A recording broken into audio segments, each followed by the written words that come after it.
হুগলি চুঁচুড়া পৌরসভার ৩ নম্বর ওয়ার্ডের কেওটা হেমন্ত বসু সরণির সামনে অবস্থিত প্রাথমিক স্বাস্থ্যকেন্দ্রে একটি অ্যাম্বুলেন্স আছে। সেই গাড়িটির অবস্থা খুবই খারাপ। গাড়িটির সিট ভাঙাচোরা, মাসের অর্ধেক সময় গাড়িটি বসেই থাকে। গাড়িটি পেশেন্ট নিয়ে কলকাতায় যেতে পারে না, লোকালেই কোনো রকমে চলে। অথচ গাড়িটির জন্য ৩ জন ড্রাইভার ও 2 জন হেল্পার নিযুক্ত আছে। এলাকাবাসীর ক্ষোভ দীর্ঘদিনের।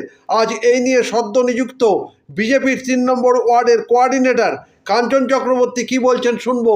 কি বলছেন গাড়ির ড্রাইভার? চুঁচুড়া থেকে প্রবীর ঘোষালের রিপোর্ট। আমাদের পৌরসভার কালকে 30টা ওয়ার্ডের কোঅর্ডিনেটর বানানো হয়েছে। আমি কাঞ্চন চক্রবর্তী, এই ওয়ার্ডের আমি দেখভালের জন্য দায়িত্ব পেয়েছি। আমি পৌরসভায় এসে আজকে দেখছি যে এই অ্যাম্বুলেন্সটা কোনো কাজের না, কোনো কাগজপত্র নেই,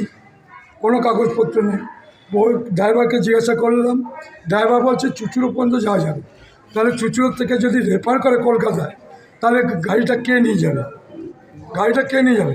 তাহলে গাড়িটা কোনো কাজে লাগছে না। তার জন্য আমাদের 3টে ড্রাইভারকে বসে বসে সরকারের টাকা অপচয় করা হচ্ছে। এর জন্য আমাদের তত্ত্বাবধান। এখন কি চাইছেন? আমি চাইছি যে যখন আমার গাড়িটা কাজে লাগছে না, পৌর প্রধানের কাছে দৃষ্টি আকর্ষণ করছি যে এই গাড়িটার ঠিকঠাক করে দেওয়ার জন্য। কি নাম, কি পোস্ট আছেন? আমি কাঞ্চন চক্রবর্তী, 3 নম্বর ওয়ার্ডের কোঅর্ডিনেটর, চুঁচুড়ো। তার কাগজপত্র ঠিক নেই, কি বলবেন এটা নিয়ে?